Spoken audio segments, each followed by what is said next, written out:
What's up, guys? I'm back with another YouTube video, and today I'm doing a review of my custom Tekken Ogre. I am super happy to have this guy finished. I had quite a trying time making him. Not that it was bad or anything, it was just that it was hard to, I'd say, not capture, but it was very hard to work with Storm Body.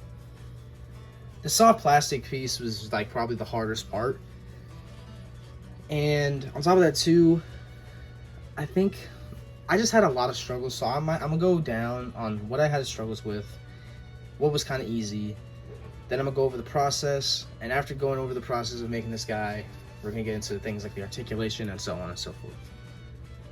Let's get to it. All right, so here we are. I'm gonna go over what were some of the problems I had making this guy. And I think the hardest parts were probably the thigh pieces here and the chest.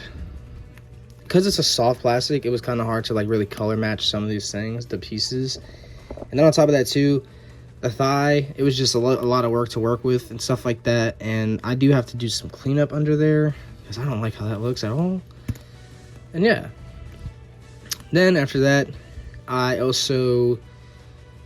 I think that was pretty much it for the hard part. It was just the thigh part and the chest part. After that, working with everything else kind of felt easy, you know. I did the shading around the body, as you guys can see. Get the hair out of the way. I did the shading around the body. I did, see right here, I did the hair on a Rebel Tech joint. And then I drilled it and used some hot glue so that it's like more sturdier. And then I used hot glue in the head so that the head could sit on something. So, looks really good. The arm rotates normally. And the shield, I used a Velcro. So that way, like, the arm and hand can, like, still, you know, rotate and move and whatnot without there being any hindrance and stuff like that. And the arm functions fine, double jointed arm and stuff like that. Then also the legs, perfectly fine. The articulation's not hindered at all, and the thigh swivel is still there. I'm probably gonna put some shock oil on that because I don't like the noise. Double jointed knee works fine, feet work fine, and the toes work fine. The patas. Now, the part that I was worried about, which is this here, there's nothing to worry about at all because he can still do a full-on crunch. And he can lean back too. So that's awesome. Very awesome. So I was commissioned to make this guy, and at first I was gonna say no, but I really wanted to challenge myself simply for the fact that I do want this to, of course, I think I've said it before, I want to make this like a job, but I also want to, how do I say this, improve in my craft and in my art and stuff like that. It takes a lot, and I mean, this was a long process too. It wasn't something that I did on like a, oh yeah, I'm just gonna do it willy-nilly and then call it a day. Like, no, I had to do a lot of sculpting and painting and stuff like that. Of course, that's how this figure came to be. I'm like saying the obvious, but I think with this guy here, especially since it was a green figure, it was pretty hard. I mean, the green base, it worked out pretty good. It was just the parts that were like the difficult parts, like the legs and that. But I had no problem. I had a lot of fun making this guy. I thought it was really fun. It was really fun to do. I think the only things that I would change up a bit, I guess, is probably the legs. Probably just how I did the legs. Other than that, I think everything else that I've done so far has been pretty good.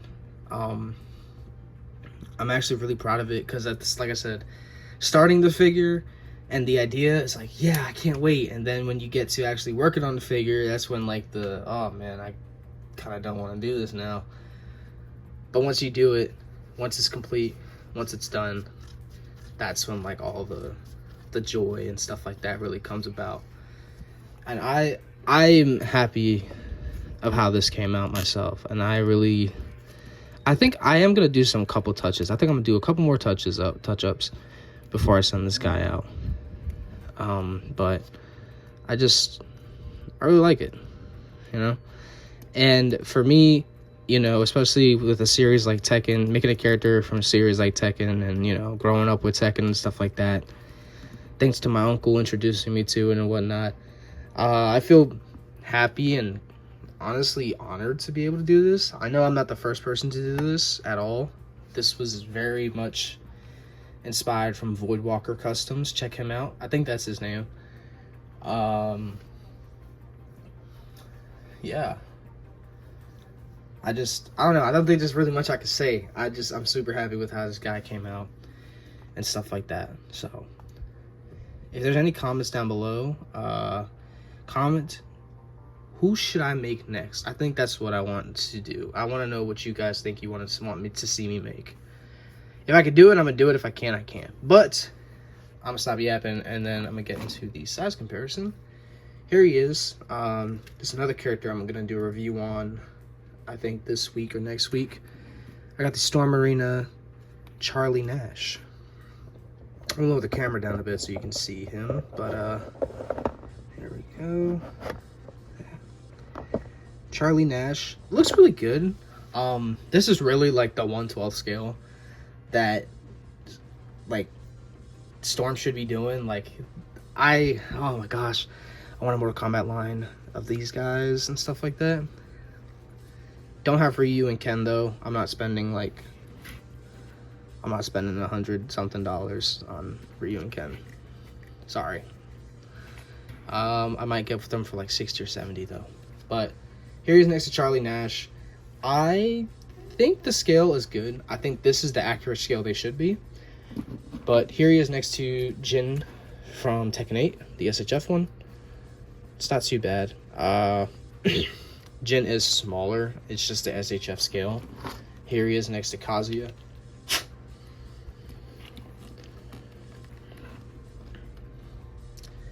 And I would say it's pretty solid. He can definitely be finagled into like the smaller 1/12 scale size or sides. Then here he is next to my custom Jin, because why not? I want to see what he looks like next to him. It's pretty cool. I like this a lot. And for the final one, this was the one that I was because I forgot I had this guy low-key, but this is the one I was very interested in. Is a Storm Collectibles Jin next to Ogre. And I have to say, between these two, because this is a Blanca figure, it's not actually Ogre, of course. The body and stuff like that, I think it works out pretty well. Ogre has been depicted in many heights, you know, from like actually being, you know, this tall, this height, to compared to like the anime, the Tekken anime, which could have been better. He's like this tall. Move this Jin. He's like this tall to the characters. So I feel like if just depending on how you want Ogre to look and, you know, whatever, I think the Ogre could definitely work. And I'm happy about it. I would take Ogre as like a big hulking guy. But thank you guys so much for watching. Sorry if I'm like a little rambling and stuff like that. It's just I'm hot, tired, and trying to reevaluate some things, but I'm glad that it hasn't gotten in the way of what I love doing, and it's making figures and stuff like that. I'm not done from my break. I'm just taking the time to keep working on some things and stuff like that and commissions, and this was one of those things. I'm happy it came out good. I hope my client likes it. I sure as hell love it. I wish I could keep it, but it's all good. I gotta make some of my own stuff. I gotta make Ogre, Genshin, stuff like that. But I'm sorry for rambling again. Thank you guys so much for watching. If you like the video, let me know. If there's something wrong or you think I could do something better, leave it in the comments. I'd love to talk. I'm going to have some photos at the end. And I'll see y'all in the next one. Peace.